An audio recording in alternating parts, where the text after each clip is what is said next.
In 334 BC, a young Macedonian king embarked on a military expedition that would etch his name into the annals of history. This king, Alexander of Macedonia, was a mere 20 years old when he began his campaign against the Persian Empire, the reigning superpower of the age. His journey, laden with fearless leadership and tactical brilliance, led to a series of victories that would eventually see him carve out one of the largest empires the world has ever known. To the Persians, he was a curse, but to the Western world, he was immortalized as Alexander the Great. The story begins around 500 BC in ancient Greece, a rugged land witnessing unprecedented developments in art, philosophy, and warfare. The era's two most prominent city-states were Athens, a naval power where democracy, art, drama, and philosophy flourished, and Sparta, an austere militaristic society famed for its formidable army. In 480 BC, these two city-states had joined forces to fight an invasion by the mighty Persian Empire. At the narrow pass of Thermopylae, a small Greek force, led by 300 Spartans, held up the enormous Persian army for 3 days before they were finally encircled and killed. Then, in the Straits of Salamis, the Greek fleet defeated the Persian navy. But they couldn't prevent the Persians from burning the sacred temples of the Athenian Acropolis. The next year, at Plataea, the Greeks won a decisive land battle against the Persians and forced them to abandon their invasion. But rising tension between Athens, Sparta, and their allies eventually led to war, dragging the Greek world into decades of destructive fighting. While Athens and Sparta engaged in decades of war, a new power was rising in the north: Macedonia. Under King Philip II, Macedonia transformed from a perceived backwater into a formidable military force. His most famous reform was the introduction of the sarissa, an 18-foot pike, twice the length of a normal Greek spear, and wielded by trained infantry fighting in close formation, known as a phalanx. In 338 BC, at the Battle of Chaeronea, Philip's army crushed the joint forces of Thebes and Athens. Through alliance and conquest, Philip had already gained control over most of his neighbors. Following this victory, he united all of Greece in an alliance known as the Hellenic League, or League of Corinth, with Philip as hegemon or supreme commander. Only Sparta stood aside. Philip began to plan a great campaign against the Persian Empire, but on the eve of launching his war, Philip was assassinated by his own bodyguard, a victim of Macedonia's brutal court rivalries. This tragic event set off a chain of events that would shape the course of history. After King Philip's death in 336 BCE, Alexander, at the young age of 20, found himself thrust into a position of immense responsibility. Although just a 20-year-old, Alexander was brilliant, restless, and tutored by the great philosopher Aristotle, and already an experienced military commander. Alexander inherited his father's grand plan to invade Persia, but first he had to secure his own position as king. He faced the formidable task of keeping the kingdom united and securing his own power in the face of not only external threats but also internal opposition. Despite his youth and relative inexperience, Alexander demonstrated strategic prowess and a keen understanding of politics. He swiftly moved to consolidate his position, ensuring the loyalty of the Macedonian nobles and executing potential rivals to his throne. As such, he successfully navigated the treacherous waters of succession politics and emerged as the undisputed king of Macedon. However, Alexander's challenges were far from over. He inherited a kingdom that was rife with discontent and facing external pressures from neighboring states. Some Greek city-states, as well as Macedonian satraps, saw this moment as an opportunity to challenge his authority and assert their independence. Amongst his early challenges, the most significant was Thebes, a powerful city-state that had been an ally to Macedon in the past. Thebes, under the leadership of its charismatic orator Demosthenes, decided to revolt against Macedonian rule. Alexander, determined not to let this rebellion go unchallenged, swiftly marched his forces towards Thebes. In a display of his military acumen, Alexander managed to capture Thebes in a matter of weeks. The city was brutally sacked, setting an example for any other city that may have contemplated rebellion. This brutal display of force effectively crushed any resistance and sent a clear message to his rivals. Alexander was a force to be reckoned with, and his rule would not be easily denied. With the immediate threat subdued, Alexander turned his attention to solidifying his rule within Greece. He skillfully coordinated diplomatic efforts, combining political maneuvers with military campaigns to establish his authority over various Greek city-states. Through a combination of military might and persuasive diplomacy, Alexander managed to bring most of Greece under his control. However, Alexander's ambitions did not stop at Greece. He was determined to expand his dominion and fulfill the dream of his father, the conquest of Persia. This ambitious military campaign would test his leadership and military genius, but it would also pave the way for the creation of one of the greatest empires in history. In the spring of 334 BC, now ready to launch his war against the Persian Empire, Alexander led his army across the Hellespont into Asia Minor. It was the start of one of the greatest military campaigns in history. In the spring of 334 BC, now ready to launch his war against the Persian Empire, Alexander led his army across the Hellespont into Asia Minor. It was the start of one of the greatest military campaigns in history. Alexander's army was about 40,000 strong, drawn from all parts of Greece. The infantry were commanded by the veteran Macedonian general Parmenion. In the front rank, 9,000 Macedonian phalangites, armed with the 18-foot sarissa. These were professional soldiers, well-trained and drilled, who formed up for battle in the phalanx, 16 ranks deep. This packed formation presented a solid wall of iron spear tips and was virtually unstoppable. But it was also difficult to maneuver and highly vulnerable to attacks on its flanks or rear. So 3,000 elite infantry, the hypaspists or shield-bearers, armed with shorter spears, guarded its flanks. They were commanded by Parmenion's son, Nicanor. The second line of Alexander's army was made up of 7,000 Greek allies and 5,000 mercenaries, armed as hoplites. They took their name from the hoplon, their large round shield, and carried shorter 8-foot spears. A hoplite phalanx was not as effective as the Macedonian phalangites, but still well-armed and heavily armored for the time. The Agrianes were the army's elite skirmishers, expert javelin throwers from what's now southern Bulgaria. Other skirmishers from Thrace and Illyria were armed with javelins, slings, and bows. The shock troops of Alexander's army were the companion cavalry, 1,800 elite horsemen armed with spear and sword, commanded by Philotas, another son of Parmenion. Alexander led the royal squadron in person. There were also 1,800 cavalry from Thessaly, commanded by Callus, 600 from other parts of Greece, led by Arigius, and 900 mounted scouts from Thrace and Paeonia, under Cassander. On the other hand, the great Persian Empire was divided into provinces, called satrapies. Each satrapy was ruled by a governor or satrap. Those in Asia Minor, now threatened by Alexander's invasion, met to discuss strategy. Memnon of Rhodes, a skilled Greek general in Persian service, urged them to avoid battle with Alexander. Instead, he advised them to use a scorched earth strategy, to burn villages and crops and withdraw to the interior. Alexander's army, he promised, would quickly starve. It was good advice, but the satraps were unwilling to lay waste to their own provinces without a fight, so they decided to face Alexander's army at the river Granicus. The Persian army formed up behind the river, which was shallow but 60 feet wide with steep banks. Their front line was a wall of cavalry, about 10,000 horsemen from across the empire. Medes and Hyrcanians from modern Iran, Bactrians from Afghanistan, and Paphlagonians from Turkey's Black Sea coast. Behind, in reserve, were the infantry, several thousand Greek mercenaries, a common sight in Persian armies at this time. These men fought for Persian gold and were armed with the round shield and short spear of hoplites. The Persians may have been unsure if they could trust these men in combat against fellow Greeks and so placed them at the rear.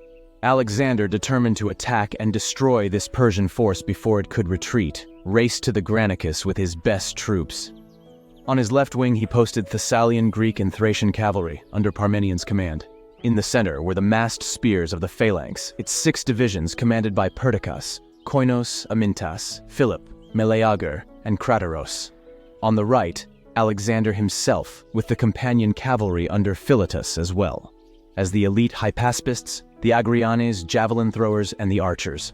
Alexander, with 13,000 infantry and 5,000 cavalry in all, was probably slightly outnumbered. But ignoring advice to wait until dawn to cross the river, he ordered an immediate assault. He sent a squadron of companion cavalry to ford the river, followed by a regiment of hypaspists in the Paeonian light cavalry. Alexander, calling on his men to show their courage, then led his right wing across the river. As they reached the middle of the river, the Greeks came under a hail of javelins, darts, and arrows from the Persian line. Those that made it to the far bank were immediately charged by the Persian cavalry. Alexander was in the thick of the fighting. He attacked where the whole mass of their cavalry and leaders were stationed. Around him, a desperate conflict raged. Horses were jammed against horses and men against men. The Macedonians striving to drive the Persians away from the riverbank, the Persians determined to prevent them crossing and to push them back into the river. Alexander's attack seemed reckless, but he was buying time for the rest of his army to cross the river including the irresistible Macedonian phalanx. Then suddenly Alexander was fighting for his life, charged by 2 Persian nobles. Rosicus rode up to Alexander and struck him on the head with his sword, breaking off a piece of his helmet. But the helmet broke the force of the blow, and Alexander struck him down with his lance. Then from behind, Spithridates raised his sword against the king, but Black Clitus, son of Dropidas, anticipated his blow, struck his arm, and cut it off, sword and all. Now the Greek army was across the river, and the Persian cavalry faced a wall of Macedonian spears. Most turned and fled. The speed and shock of Alexander's attack meant Persia's Greek mercenaries hadn't even had time to join the battle. Alexander, enraged, or possibly regarding these Greeks as traitors, ignored their appeals for mercy. The mercenaries were surrounded on all sides and massacred. Alexander had won a great victory. Asia Minor now lay at his mercy. But the Persian Empire was still a land of immense wealth and power. Already it was mobilizing its vast resources to face him. If Alexander was to conquer this empire and take his place in history, he'd next have to face Darius, King of Kings, himself. In 334 BC, a young king, Alexander of Macedonia, just 21 years of age, gazed upon the horizon of history with ambitious eyes. His goal was monumental: to conquer the Persian Empire, the greatest power of the age. Alexander stood at the head of a coalition of Greek forces, a diverse yet formidable assembly of warriors. The heart of his army was the Macedonian phalanx, men trained to fight in unison, wielding the mighty 18-foot sarissa pike with deadly precision. Flanking these infantry were the elite horsemen of his companion cavalry, celebrated for their swiftness and fierce loyalty to their king. Together, at the Battle of the River Granicus, their unity and might were tested for the first time against the Persian army. It was a decisive victory, not just in terms of military success, but as a declaration of Alexander's intent to challenge the established order of the ancient world. Now, as Alexander approached Sardis, capital of the Persian province of Lydia, its commander surrendered without a fight. The commander of Sardis, recognizing the futility of resistance and perhaps swayed by Alexander's growing reputation as a formidable leader, didn't even try to put up a fight. This easy victory was a significant psychological win for Alexander, demonstrating his influence and the respect he commanded. But before Alexander could advance further into Persian territory, he had to address a critical threat: the Persian naval power. The Persian fleet, with major bases around the eastern Mediterranean, posed a significant risk to his supply lines back to Greece. Alexander, known for his strategic foresight, decided against direct maritime confrontation. Instead, he targeted the Greek coastal cities of Miletus and Halicarnassus, key Persian naval bases. These cities put up determined resistance, but ultimately fell to Alexander's relentless campaign by winter. The following spring of 333 BC, Alexander continued his advance into Lycia and Phrygia. Alexander's path led him to Gordium, home of the famed Gordian knot. A prophecy said that whoever could unpick it would rule all of Asia. Alexander simply took his sword and sliced it in half, a bold and symbolic gesture that signified his refusal to be constrained by traditional expectations or superstition. Meanwhile, in the Aegean Sea, Memnon of Rhodes, a renowned Greek general now in Persian service, led a naval offensive, capturing key islands like Chios and Lesbos. His success posed a considerable threat to Alexander's campaign. However, Memnon's sudden death from illness brought an unexpected halt to the Persian naval offensive, once again tilting the balance in Alexander's favor. 18 months had passed since Alexander's army crossed the Hellespont and invaded the Persian Empire. Alexander led his army into Cilicia and was soon poised to cross the Nur Mountains into Syria. But then the main Persian army, led by King Darius III himself, emerged behind the Macedonian army to the north.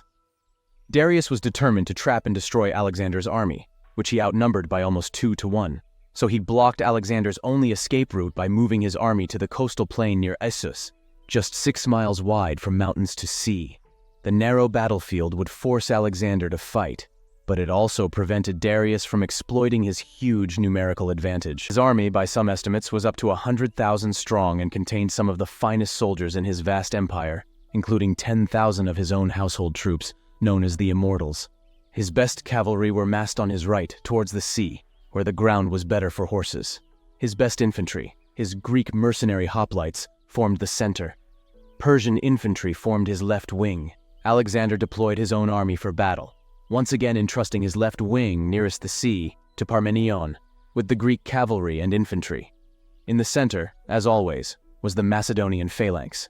Alexander positioned himself and his best troops on the right wing, toward the mountain slopes. His elite Agrion javelin throwers, his archers, and behind them, the hypaspists and the companion cavalry. When Alexander saw the strength of the Persian cavalry facing Parmenion on the left, he moved across his Thessalian cavalry to reinforce him. Despite his overwhelming numbers, Darius held his position behind a small river, the Pinarus, and waited for Alexander to make the first move. He didn't have to wait long. Alexander rallied his men, calling out to them to fight bravely, picking out some by name. Then, at the head of his army's right wing, he charged. The speed and ferocity of the Macedonian advance were overwhelming, sending the Persian lines reeling. In the center, however, the Macedonian phalanx was in trouble. Their formation, disrupted in their eagerness to keep pace with Alexander's aggressive charge, began to falter under the pressure of Darius's Greek mercenaries. Now, in fierce fighting with Darius's Greek mercenaries, the phalanx was slowly being driven back. Seeing the danger, Alexander swiftly regrouped and led the companions in a headlong charge straight at the Persian center. The Greek mercenaries, threatened on their flank, were soon in disarray, and the Macedonian phalanx was able to resume its advance. The pivotal moment came when Alexander fought his way towards Darius. The sight of the Macedonian king, fearless and relentless, was too much for Darius. Opting for survival, he fled the battlefield in his royal chariot, a decision that would seal the fate of his army. Meanwhile, the Macedonian left wing, under Parmenion, was in a desperate fight against the best of the Persian cavalry. If the Persians could break through here, they could envelop Alexander's army and snatch victory from the jaws of defeat. But Parmenion and his troops fought doggedly and continued to hold the Persians at bay. As the news that Darius had fled spread among his troops, they abandoned the fight and tried to save themselves. The battle turned into a massacre. Ptolemy, one of the Macedonian commanders, told Alexander there were so many Persian dead that his men had used them to fill a deep ravine so they could cross over it. The Battle of Issus was a stunning victory for Alexander, and amongst the spoils of victory were Darius's wife, mother, and 3 children, all taken alive and well treated by Alexander. With the Persian field army in retreat, Alexander now turned to subduing the western territories of the Persian Empire. By 332 BC, the coastal cities of Phoenicia had submitted to Alexander, marking the end of Persian naval power in the Mediterranean. However, the island city of Tyre presented a formidable challenge. Defenders of Tyre resisted with bravery and skill, even as Alexander began building a causeway to the island, complete with 2 giant siege towers. The Tyrians counterattacked with fire ships, but after a 7-month siege, their walls were breached and the city fell. The fall of Tyre was a harsh one, with most of its citizens killed or enslaved. Alexander's campaign then led him to Egypt, where he was greeted as a liberator from Persian rule. He continued to Pelusium on the Nile Delta, where the Persian governor of Egypt surrendered the entire province to Alexander, along with the royal treasury. In Memphis, the ancient priests crowned him pharaoh, recognizing him as the ruler of their land. At the mouth of the Nile, Alexander founded a new city, Alexandria, which would become a center of Hellenistic culture and learning.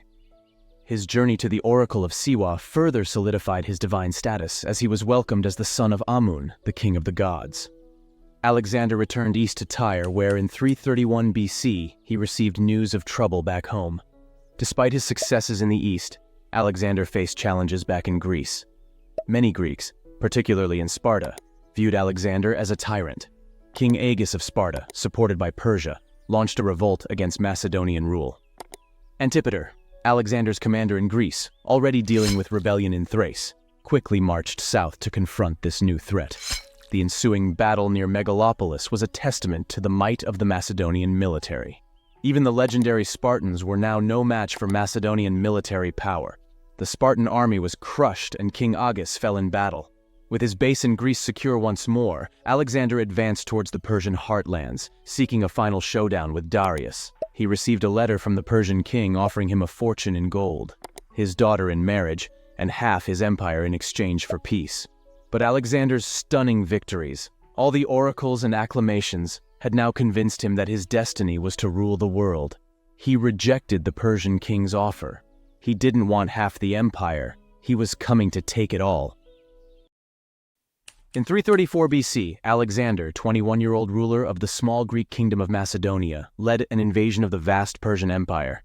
It seemed impossible odds, but thanks to Greek military dominance and Alexander's fearless leadership, he won two great battles against the Persians, at the river Granicus and at Issus. Having subdued Persian lands west of the Euphrates River, he now headed east into the empire's heartlands, seeking a final showdown with the Persian king, Darius III. It's September of the year 331 BC. Both armies finally met on the vast open field near the village of Gaugamela in a final clash between two of the biggest powers of classical antiquity. After the successful subjugation of Tyre and Gaza, the Macedonian army took some time to regenerate in the rich valley of the Nile. The Egyptian satrap didn't try to oppose Alexander, as the Macedonian was seen as a liberator rather than an invader, since Egypt wasn't the most loyal of Persian provinces. After the crushing defeat near Issus, Persian King Darius changed his approach and tried to stop Alexander's extraordinary conquest by using diplomacy. Yet the Macedonian king refused Darius's increasingly generous terms thrice, and with winter passing by, he started to draw the plans for the upcoming Babylonian campaign. With all preparations completed, the refreshed and decently supplied Macedonian force marched out back to Phoenicia in the beginning of April, heading to the inland of the Persian Empire. As his troops were about to cross the Tigris River, he received scout reports that Persian King Darius had gathered another huge army and was preparing for a decisive encounter with the Macedonians. It's worth noting that Alexander paid significant attention to the often overlooked logistical part of his conquests. Maintaining such a considerable force in excellent shape for many years far away from home required exceptional planning and stellar management. For as long as it was possible, the Macedonian army stuck to the coast and utilized the fleet to take care of provisions. Darius was well informed of the Greek movement, and by the time Alexander crossed the Euphrates, the new Persian army was being assembled. The King of Kings expected the Macedonians to march along the river, straight to Babylon, and decided to use scorched earth tactics by ordering the plunder of the Euphrates Valley. Thriving cities lying close to the river were decently defended, making supply gathering quite challenging, so Alexander chose a northern route instead, which although longer had rural settlements that offered easy access to food and water. Upon hearing the unexpected news, Darius instantly departed Babylon heading north, along the east bank of the Tigris River. He appointed a strong mounted unit under Macedonia, governor of Babylon, to guard the northern crossings of the Tigris and plunder its east bank to hinder the Macedonian march. But Macedonia failed to challenge the Greeks during the crossing, and in the middle of September, Alexander reached the east side of the river. Darius knew that the encounter was close, so he started to seek a suitable place for the upcoming battle. He set up camp on a wide plain near the village of Gaugamela and began preparations. In the meantime, Alexander's troops caught a Persian scouting party and found out that Darius was camping 30 kilometers to the east. The Macedonian king quickly dispatched his own scouts and advanced towards the enemy.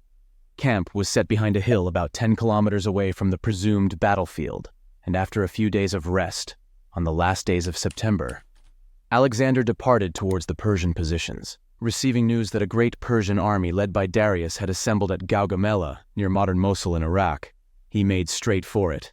This was Darius's last chance to stop Alexander, and Alexander's chance to smash Persian power once and for all. Even though he was highly prepared, Darius was under constant threat of sudden Greek attack, even at night, so his troops had to maintain readiness for battle. Of course, Darius had superior numbers, plenty of solid cavalry and suitable terrain, but his army could do nothing but wait for the Macedonians to make the first move, as storming the ridge was not a viable option. The sun slowly set on the horizon, while Alexander discussed the upcoming battle with his officers. It is said that his second-in-command, Parmenion, advised a night attack in order to catch Persians off guard, but Alexander turned down this idea as too risky. The Macedonian command then agreed to attack the next day, in the morning. The night passed by, and the first sun rays lit up the battlefield. It was the 1st of October. The Persian army was already in battle formations, as they spent the whole night waiting for the Macedonian attack, which never came. Darius efficiently used the manpower of his vast empire. Up to 100,000 men were gathered to fight for their king. 10,000 of the professional immortal infantry, together with a few thousand Greek mercenaries, formed the core of the Persian center. But the real power of Darius's army was positioned on the flanks. More than 30,000 fine cavalrymen from various Persian satrapies posed a serious threat, especially on such a wide and level battlefield. Darius also had a few hundred Indian scythed chariots, and even 15 elephants, though these animals probably didn't take part in the battle. The rest of his army was formed by various infantry units gathered from tribes inhabiting the Achaemenid Empire, though their battle potential was questionable. Due to the size of Persian army, the command was split between Darius and his trusted generals, Mazaeus and Bessus. On the other hand, oversleeping Alexander finally awoke, and the refreshed Macedonian army abandoned their position and began their deployment. 40,000 infantrymen and a 7,000-strong cavalry detachment formed a slanted battle line, with the right flank facing the front of the Persian center. To avoid possible encirclement, both flanks were sufficiently reinforced and slightly curved backwards. The Macedonian center was occupied by a disciplined Sarissa phalanx, supported by solid hypaspist units. Cavalry was split between both flanks, Thessalian units on the left and companion cavalry on the right. The second line was occupied by Thracian and Illyrian infantry. Just like in previous battles, the command was split between Alexander and Parmenion. To achieve a flanking advantage, the Macedonian king started to move his line right, but Darius immediately countered by stretching his left flank and matched the opponent's movement. Darius had the battlefield leveled and cleared off any obstacles for more effective chariot use, which is why he wanted to prevent the Macedonians from leaving the prepared ground. The battle began when Alexander led his wing out to the right, a move that took the Persians by surprise. Could Alexander really be trying to encircle their huge army? The Persians mirrored his movement, taking troops away from their center to outflank Alexander and prevent him leaving the area they'd cleared for the Persian chariots. But Alexander's unusual maneuver was a trap to entice the Persians to weaken their center. When he saw that it had worked, he ordered his Greek cavalry to charge to keep the Persians fixed in position. A giant cavalry battle developed on the right wing. But as time passed, Macedonian cavalry prevailed and routed some of the Persian units, though suffering serious damage. Seeing the trouble on his left, Darius sent all of his scythed chariots to storm the Greek center. Yet this attack wasn't particularly successful, as defenders opened their ranks and allowed attackers to ride through the line, raining javelins on them at the same time. Following the chariots, the Persian right flank led by Mazaeus stormed Parmenion's side, killing many Greeks in the process and forcing the Macedonian commander to give ground. Parmenion was in serious trouble, being outnumbered and partially enveloped. But it wasn't the first time he was forced to fight at unfavorable odds. His flank fought bravely and somehow endured the Persian push, though at high cost. It was at this point that Darius noticed that Alexander was moving his flank to the right while Parmenion stayed on the left, creating a gap in the Macedonian center. The Persian king saw this as a weak point and impulsively sent his immortal units to exploit the opening. But this was bait. Doing so exposed Darius's own center. Alexander had waited for such an opportunity. He swiftly moved companion cavalry supported by the remaining units of his flank and struck the Persian center, right where Darius's exposed royal guard stood. Despite the support of the second-line units, the impetus of the Macedonian charge quickly broke the Persian line. The sudden ferocity of Alexander's assault threw the Persians into panic. The center of the army broke and ran, King Darius himself leading the rout. But Alexander's left wing was in serious trouble. Parmenion, facing a huge onslaught by Persian cavalry, was virtually surrounded. Indian and Scythian horsemen had even ridden through a gap in the Greek line. But rather than wheeling and attacking the Greeks from behind, they'd carried straight on to loot their camp. Parmenion sent a desperate appeal to Alexander for help. The king abandoned his pursuit of Darius, regrouped, and charged the Persian right wing. It was the hardest and bloodiest fighting of the battle, claiming the lives of 60 of Alexander's companions. Finally, as news of Darius's flight spread across the battlefield, the last Persian horseman turned and fled. The Battle of Gaugamela was a stunning and complete victory for Alexander. According to ancient sources, he lost just a few hundred men, while the Persians lost thousands. Although Darius managed to escape yet again, complicating Alexander's political plans to crown himself as the king of Persia, Alexander had routed Darius's great army, and now the road to Babylon, the empire's main capital, lay open. The Macedonian king entered the great city in triumph, recognized by Persian officials as its new rightful ruler. At the city of Susa, Alexander ceremonially took his seat upon the royal throne of Persia. In the Zagros Mountains, at a pass known as the Persian Gates, a courageous Persian force held up Alexander's army for a month. The Greeks eventually found a mountain path that bypassed their position, allowing them to encircle and wipe out the defenders. In early 330 BC, Alexander reached Persepolis, the empire's ceremonial capital. Alexander wanted to appear as a liberator to the Persians, as a legitimate successor to King Darius, but now he ordered Persepolis to be pillaged and burnt, retribution for the Persian invasion of Greece and the burning of Athens' sacred temples in 480 BC. Alexander now headed north into Media, where Darius had taken refuge in the royal city of Ecbatana. Alexander was determined to capture Darius, but the fugitive king fled east in the hope of raising a new army in the provinces of Parthia, Bactria, and Sogdia. It was not to be. As Alexander closed in, the Persian king was murdered by one of his own governors, Bessus, who then proclaimed himself the empire's new ruler. Alexander gave orders for Darius to be buried in the royal tombs of Persepolis alongside his ancestors. Then he paused to organize his vast new empire. Alexander appointed viceroys to rule the provinces on his behalf, keeping several Persians, who had sworn loyalty, in their posts. He also allowed Greek troops who wished to return home. Then he resumed his march east. His main goal was to find and kill the usurper Bessus, subjugate the empire's eastern provinces, and reach the far edge of the world. At the age of just 22, Alexander, ruler of the small Greek kingdom of Macedonia, had led an invasion of the vast Persian Empire. After a string of victories, he smashed Persian military power at the Battle of Gaugamela and took the Persian throne for himself. Now, in 330 BC, Alexander continued his march east. His goal was to find and kill Bessus, a Persian usurper, claiming to be the rightful king, and to subjugate the empire's eastern provinces. With the Persian Empire under his heel, Alexander headed first eastward, to the rugged landscapes of Arya, present-day Afghanistan. It was here that Satybarzanes, a Persian governor, dared to revolt, after initially pretending to submit to Alexander. However, the rebellion was crushed, and Satybarzanes met his end in single combat by a Greek cavalry officer. Alexander's response to rebellion was swift and decisive in order to maintain the integrity of his newly acquired empire and give a clear message to all those who thought revolting, "Don't." As Alexander ventured further into the east, he left behind a trail of newly founded cities, each a beacon of Hellenistic culture amidst foreign lands. Among these was Alexandria Ariana, modern-day Herat, a symbol of his ambition to integrate the diverse regions of his empire. This city was one of around a dozen cities that Alexander would eventually found, almost all bearing his name. Yet, the path to absolute power was fraught with peril.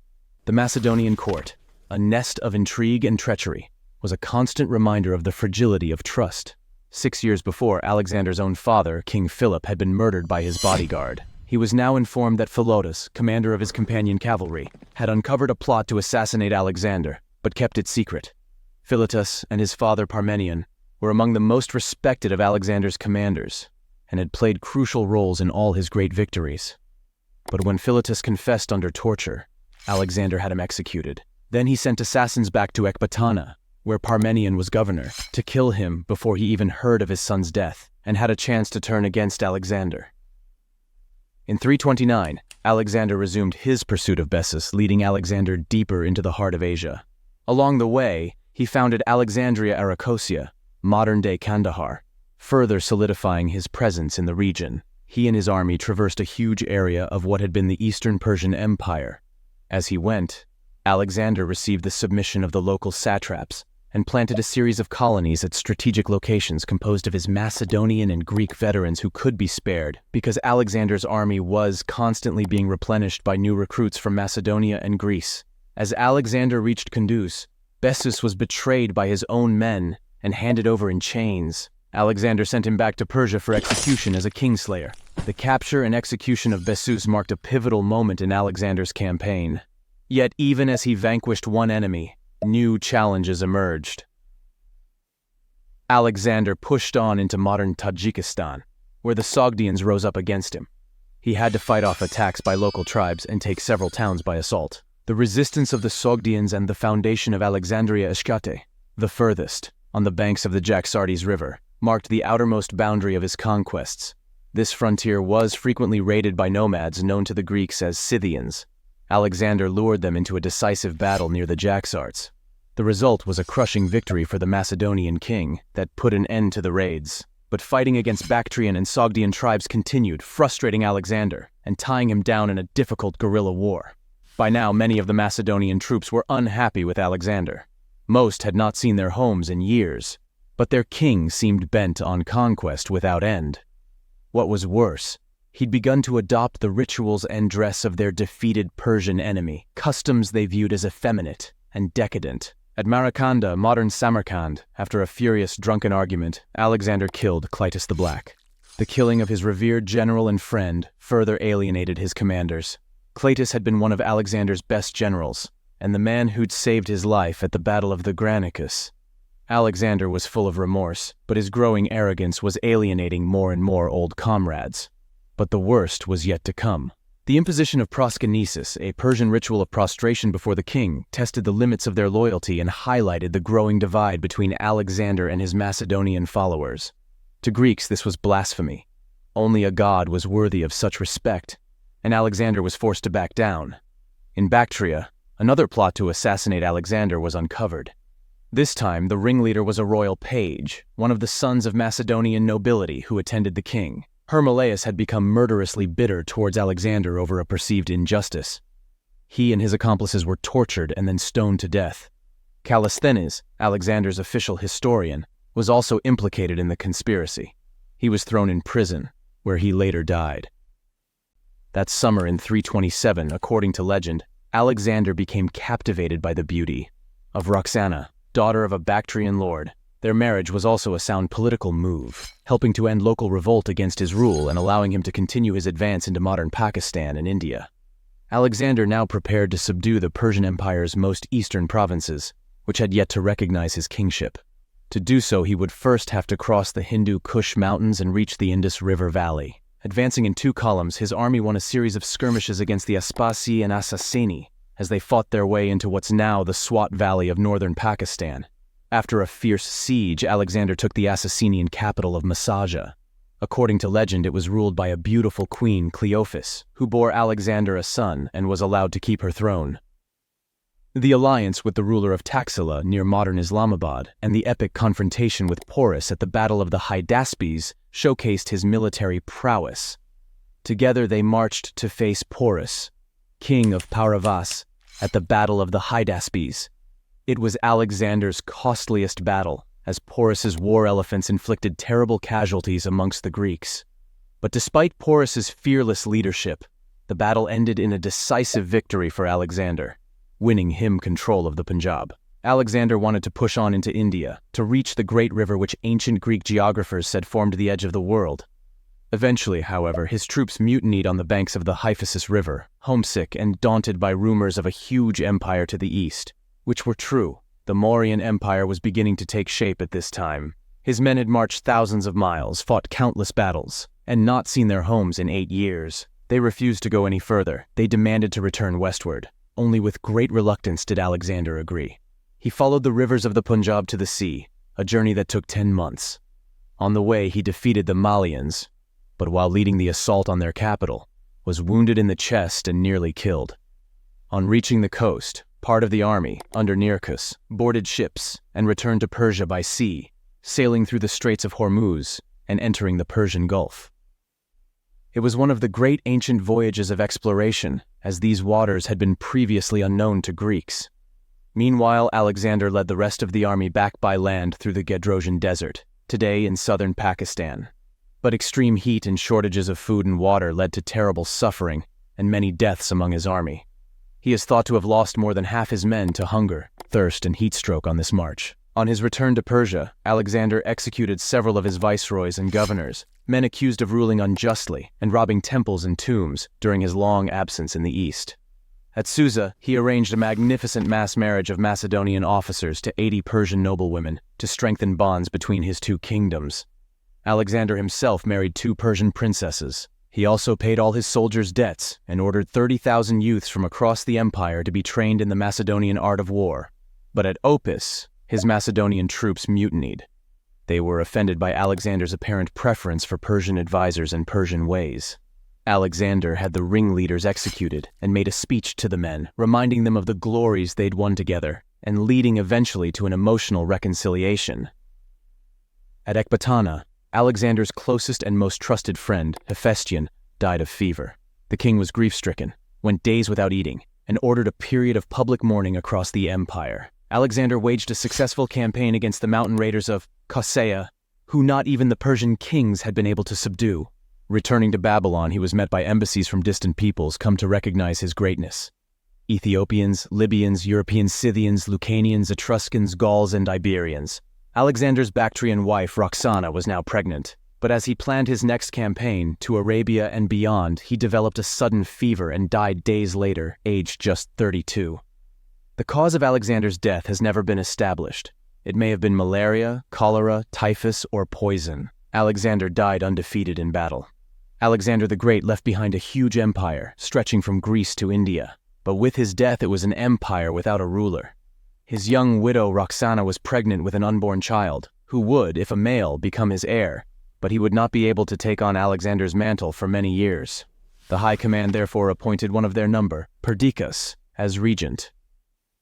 They then divided Alexander's empire up amongst themselves, each taking a major province to rule as governor. They, plus their sons and one or two others who would come to prominence in the years ahead, have gone down in history as the successors, because they succeeded to the rule of Alexander's conquests. One aspect of the period immediately following Alexander's death was that some of his policies, which had been particularly dear to him, were abandoned. Many of his senior officers set aside the Persian wives he had forced them to marry, and Alexander's moves towards creating a single Macedonian Greek-Persian ruling class came to nothing. There began almost 50 years of wars, coups, alliances, counter-alliances, betrayals, assassinations, and mutinies. In all these complex goings-on, a pattern developed by which any one of the successors who attained a preeminent position amongst the rest would attract an alliance of the others to bring him down. Alexander's own gold sarcophagus, en route to Macedonia for burial, was hijacked and ended up in Alexandria, in Egypt. Today, its location remains one of the world's great unsolved mysteries. Some of the successor kingdoms to his great empire were short-lived, others endured for centuries, but all in turn would fall to new forces. And in the West, to the rising power of Rome.